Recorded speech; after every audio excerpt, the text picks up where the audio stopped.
Tapos ayun po yung garahe, yung medyo mataas na yon, bababa tayo ng isang step. Tapos eto, hanggang dito na po yung kaya lang malaki-laking tambak kailangan. First coating na pala to ng gloss. Kaya pala iba na ang iba na ang kulay.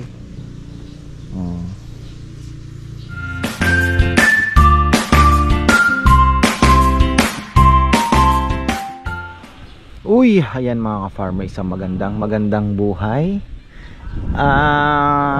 Babaw na ng tubig ng ating pan. Grabe mga ka-farmer. Tingnan nyo naman yung guhit na yun. Nakikita nyo ba yung guhit na yun? Yan po yung ibinaba ng sa maximum level. Sabi nga sa Angat Dam. Nasa critical level na tayo. Pero hindi pa naman na yung kalahati. Bala ko ng sabi ko nga, nag-iisipan ko kanina, nasa palengke ako. Sabi ko para bang gusto kong ulit na i-drain na uli ito at magpahubas uli tayo, pahibas kung tawagin.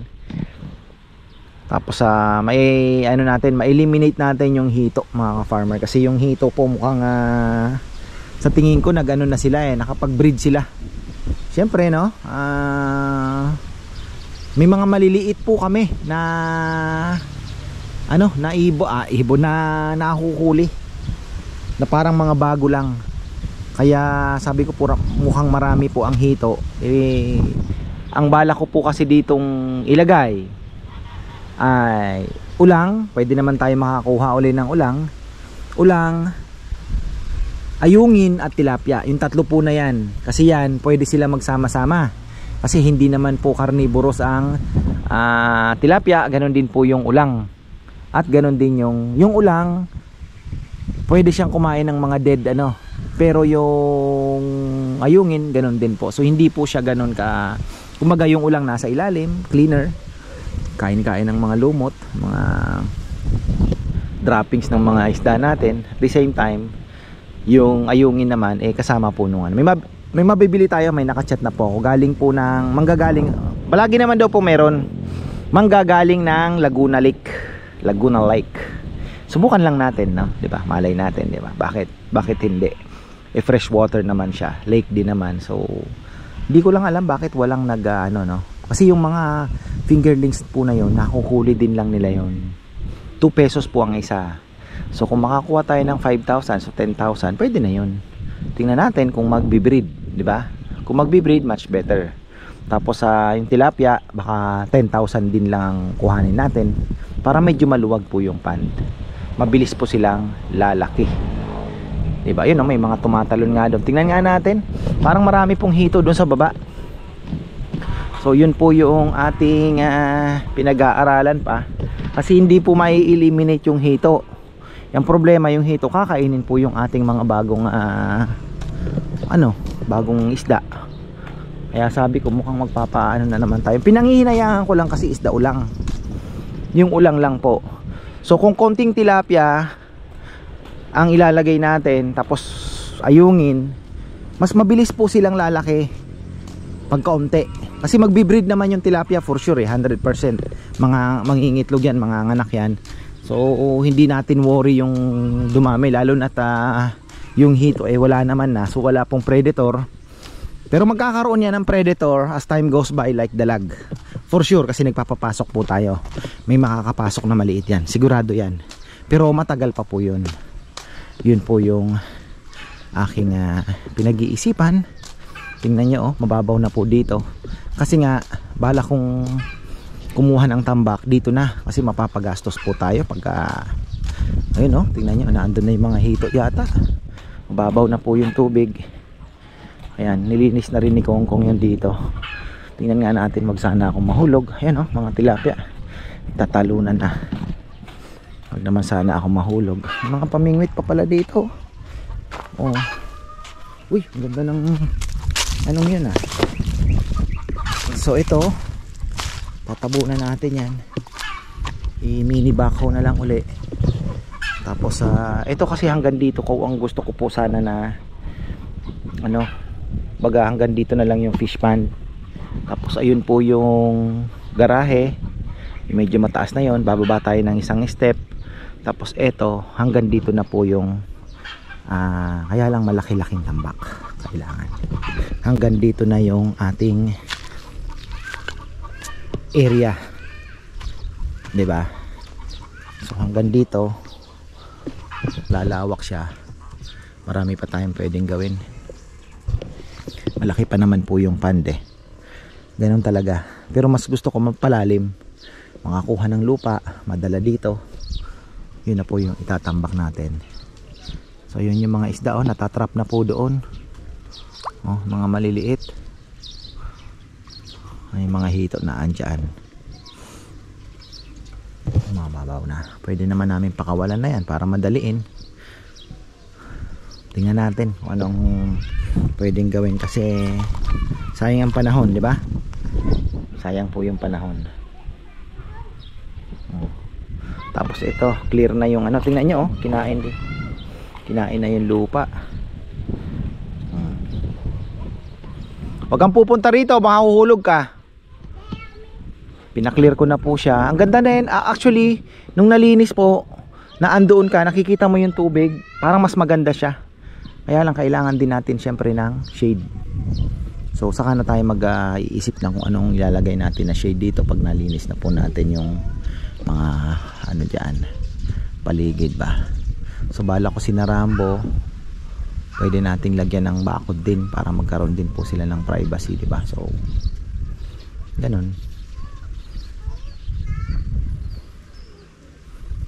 Tanong ko kay Edmond kung kakayanin ba ng mini backhoe niya yung pwedeng gawin. So ayun po mga ka-farmer, medyo may gastos na naman yan, pero tingnan natin kung a-approve sa kongreso. Tingnan natin kung a-approve sa kongreso. Nagkakat na nga si Bebe ng working hours kasi wala na po talagang trabaho din eh. Buti na lang yung kainan po, talagang medyo maganda ang kita nila kasi syempre inaalala ko din yung syempre dapat po yung kikitain din ng mga boys natin eh, 'di ba, sasapat sa kanilang pamilya. So yun yung mga iniisip ko, kaya at least kung makaka dalawang araw na day off o 3 araw, titingnan po natin. 2 araw lang siguro. So at least may 5 araw po silang working ayan, malaki-laki itong area na to. Ang problema lang, paano kaya natin kasi ito maganda, mapatuyo na eh. Paano kaya natin makakakuha kaya ng lupa? Yun ang tanong dito, kasi nung last time alam ko medyo malambot eh, nahihirapan po sila. Tingnan natin kung paano ang gagawin. Maganda sana yung backhoe na malaki, kaya lang hindi naman na po makakapasok dito yung malaking backhoe. Malaking backhoe napakaganda kasi ganun lang ng ganun yan, diba? So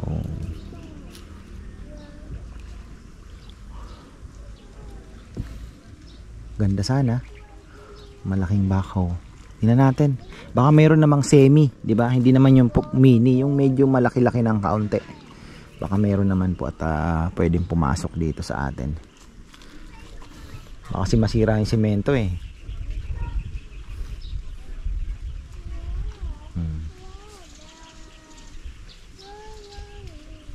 Di pumasok yung mga boys. Ang usapan pala nila Wednesday, ang day off yata is Tuesday, Wednesday, Thursday, Friday, Saturday, Sunday ang pasok. Tapos Monday wala pong namang pumasok. Naiinis na naman siya. Sabi ko hindi mo nilinaw. Hindi, sabi niya linaw na ng usapan namin Si Kongkong kasi alam niya Monday talaga ang day off. Ayan, si Kongkong po alam niya Monday ang day off, kaya talagang yun, papasok bubukas yun. Pero yung iba ayun, wala. Mga manok natin wala pa ring pagbabago mga farmer. Marami pong native na andyan.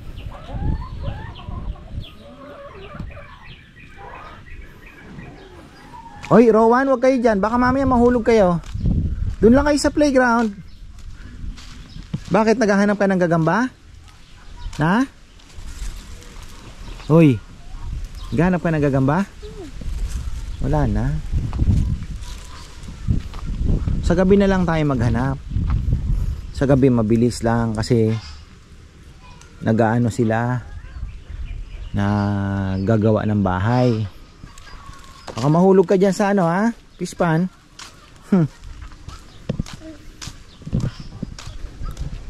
Hagod si Tito Noel, inaabangan na po yung hagod.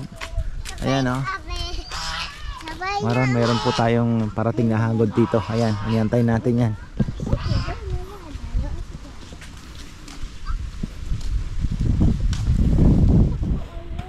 Hindi ko madesisyonan pa pero I think yun po yung pinaka best na decision na magde-drain tayo ng pond.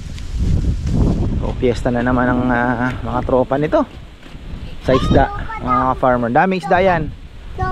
Yung tilapia, di natin alam kung may lumaki ba o ano. Tingnan natin yan.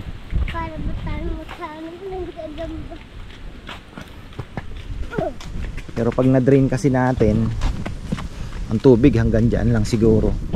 Lalason na lang tayo after nung nakuha na yung mga isda. Siyempre para walang matitira talaga, lalason tayo ng sodium.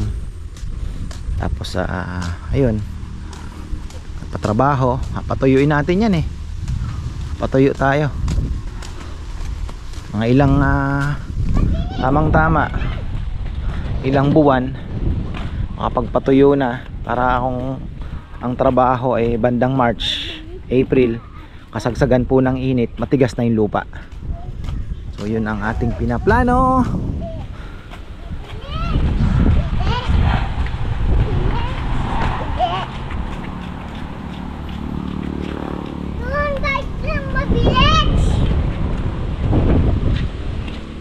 Kumain ka na? Dito wala akong nakikitang ulang baka hindi natin alam, baka wala na rin. Pero meron yan. Meron po yan kasi last time na nakita ko may mga maliliit mga katabi niya, nanganak na po sana oh, ayun. Si Junjun lang ang nagtrabaho. Wawa naman si Junjun.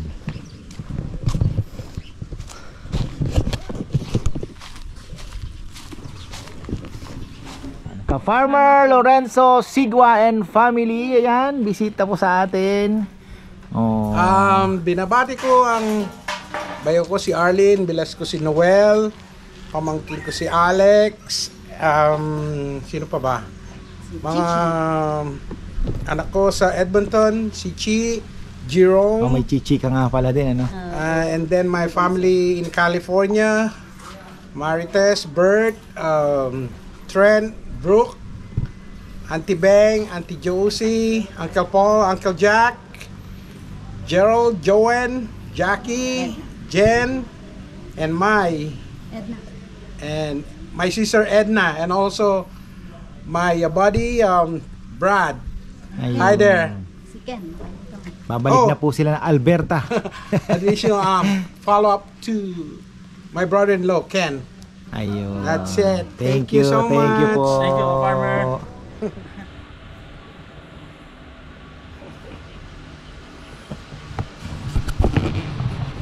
Ayun na mesa.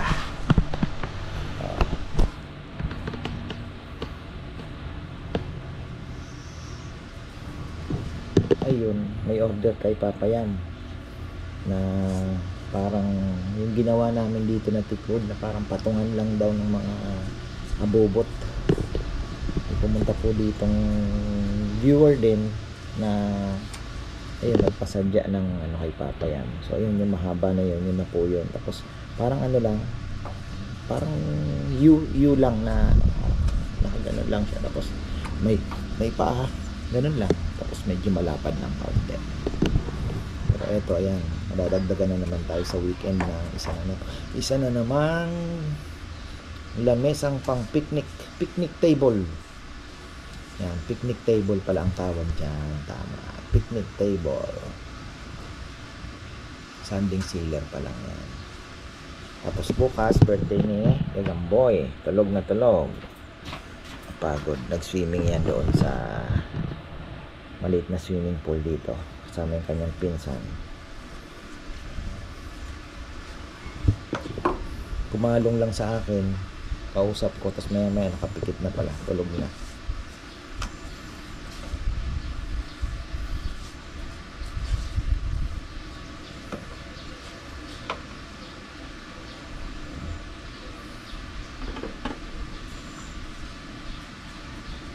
Ang problema pala nito, tumataob din pala ito dyan eh. Dapat pala balance din, mayroon din nakaupo sa ano. Kunyari, 3 nang nakaupo dito sa side. Tapos si Frank, gumanon na ng konti. Umangat na yan. Kaya kailangan, pag may umupo talaga, dapat magkabilaan, may bumabalanse. Kulang pa sa buka itong mga paa niya. Ha? Kulang pa sa buka. Oo nga no, medyo kulang sa buka. Pero yung kay Nenel ata parang mas buka yun, ano? Yung Kinuha lang yung sukat. Mangat eh, kami ni Frank dito ako, Siyam, katabi ta sa Ate TV. Tapos wala pang nakaupo sa kabila. Sumandal siyang ganon, gumanon lang, lumiyad ng konti.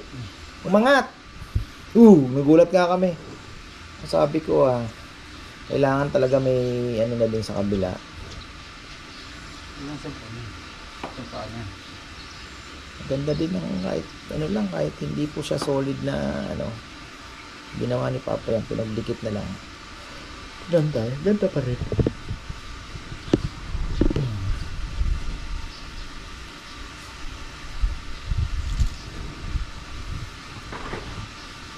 Tapos meron siyang sa gitna may yung, upuan kasi medyo lumulundo ng kaunti. So nilagyan ng brace na 2x3 sa ilalim ng upuan. Yan mga magagamit natin yan.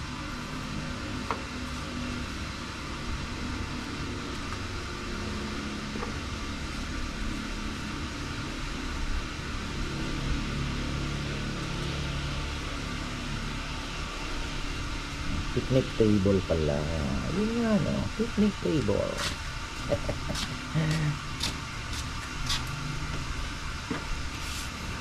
Ano kaya ang magandang gawin? Patuyuin na natin ang mas maaga itong fish pan, ano? Para tumigas na yung lupa doon, kung sakali. Magpabako na lang tayo. May maupa nga tayo medyo malaki-laki sa mini backhoe. Para medyo mas mabilis naman trabaho, ne? Kasi pag yung sobrang laki naman, hindi naman kakasya dito. Yung mini lang ba? Yung medyo malaki-laki ng konti sa mini backhoe. Pwede natin, yun na lang ang ano. Pero alam ba ang presyo ng kuya kung sa malaki? Hindi, mas mura yung mini. Kaya lang, ang inaano mo doon, yung kayang trabahuhin eh. Mas malakas kasi talaga yung medyo ano, di ba? Malaki. Oo. Kasi ang plano ko, yung dulo ng, alam mo yung pan ng hito, hanggang doon na lang ang fish pan. Yung sa maliit. Oo. Patatambak ko na ngayon. Kukunin natin yung lupa dito sa para mas lumalim pa siya, di ba?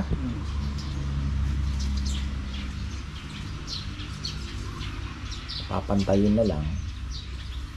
Baling yung unang ano, garahe tapos magbababa ng isang step. Yun na yung ano, medyo mababa pa siguro, tingnan natin. 2 step. Basta hindi na maaabot ng tubig.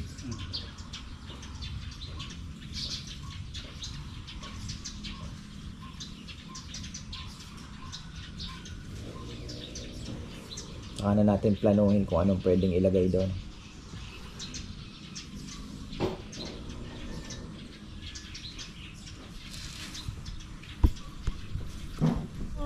First coating na pala to ng gloss. Kaya pala iba na ang ano, iba na ang kulay. Kasi pag hindi mo sinanding sealer to, sisip-sipin lang.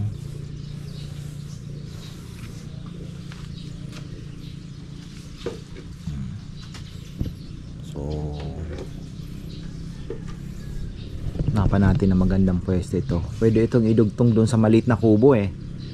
Pero for the meantime, doon muna sa may ano, Karimbuaya siguro. Maganda din doon. pwesto. Marami nga nakagustong pumwesto doon sa ilalim ng mangga eh. Kasilong eh. Para ka lang nagpipiknik eh, no? Sa kasilong lang. Maaga. Actually, yung huli, inabot po ng anong oras na doon. Tapos may ilalagay pa tayong mga ano, yung net. Kaya lang, nakaside kasi ang araw eh, no? Nakaside ang araw eh. Bagay, adjust na lang din lang natin yung net kasi nakatali din lang naman, di ba? For the meantime, yun muna ang gawin natin. Kasi nakaside na ang araw eh. So pagka depende sa araw, sa ano ng araw, i-adjust natin yung ganoon na lang ang gagawin natin. Ganda oh. Papagawa si Ate Jinky nitong isa. Doon daw sa ano ni Ma? Sa o kaya nga, sabi ko saan kayo pupwesto? Parang masigit na doon. Kaya nga. Pwede siguro, medyo maikli nito, no? Pwede siya, medyo maikli. Mahaba kasi ito eh. Pwede naman, hanggang ganito lang siguro. Putol ng kaunti. Pwede. Apatan. Pwede siguro papayam kung sa bahay nagpapagawa sila, may clean ng konti dito, no? Oo. Masyado mahaba ito.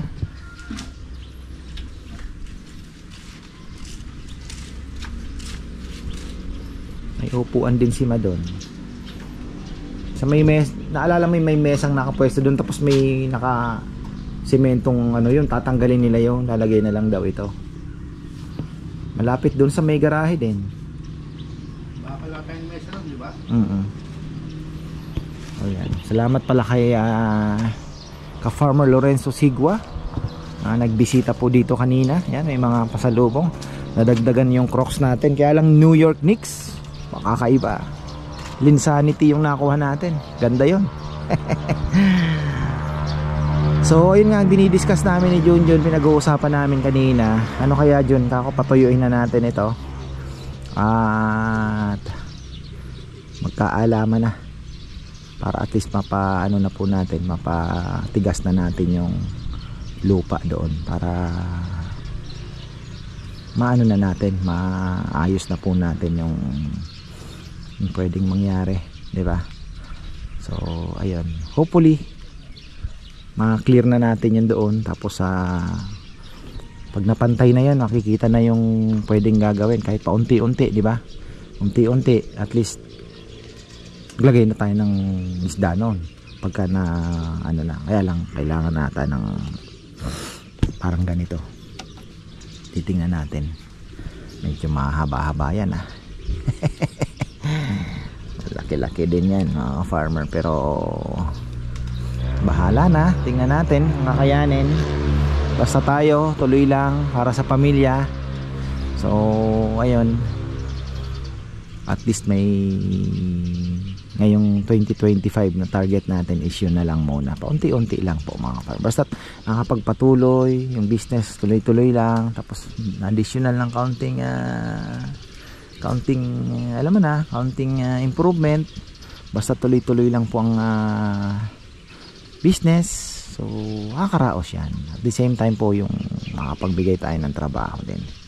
Kaya yun din ang inaano ko na hindi pwedeng mawalan. So ano lang, business, then additional improvement. So ganon, at least ilang taon na rin naman po natin ginagawa, ayos pa naman, tuloy-tuloy lang. So ganon na lang. Parang may dagit akong kalapate ay pumasok, hindi yan sa akin kasi parang hindi niya alam kung paano papasok so hindi yan natin. So bukas, ano ba, may lakad pa naman ako, nagkamali ako ng schedule, di ko na mababago yun. Yung papeles po ni Cardo nasa video pa, ngayon ko lang kukunin kasi kailangan ko na pong mag-renew ngayong February. So last year pa yon, June, last year of May, nag-message na po ang BDO na please claim your ano man yan, kasi fully paid na 2 years ko lang po kasi inano yung sasakyan. So sabi niya, hindi ko na busy tayo, hayaan mo na ako, nakarehistro pa rin naman. So Ayun, ngayon kukunin ko na. Sabi ko kay Lai, sakto naman si Lai po na andoon. So may contact naman tayo. So ako na nag-schedule. Sabi ko ngayon, bukas na lang. Birthday pala ni Rowan bukas. Agahan ko na lang makabalik agad. 10 to 11 naman ang schedule natin. 10:30 to 11. So ayun, birthday po ni Gagamboy bukas. Sa ano sana, sa Dino Park. Kaya lang masyado po kaming marami, nakakahiya naman kay hindi ba si White Flight ito? Nakakahiya naman po kay Jigen, kay Gian na siyempre ano tayo doon, hindi ko alam, baka mailibre nga. So nakakahiya naman, sabi ko. Tama-tama, si Nakabono po ay parang si White Flight ito si Nakabono po ay papansyal din mamaya mamaya na po. So 29 uwi din sila, at least birthday po ni Rowan.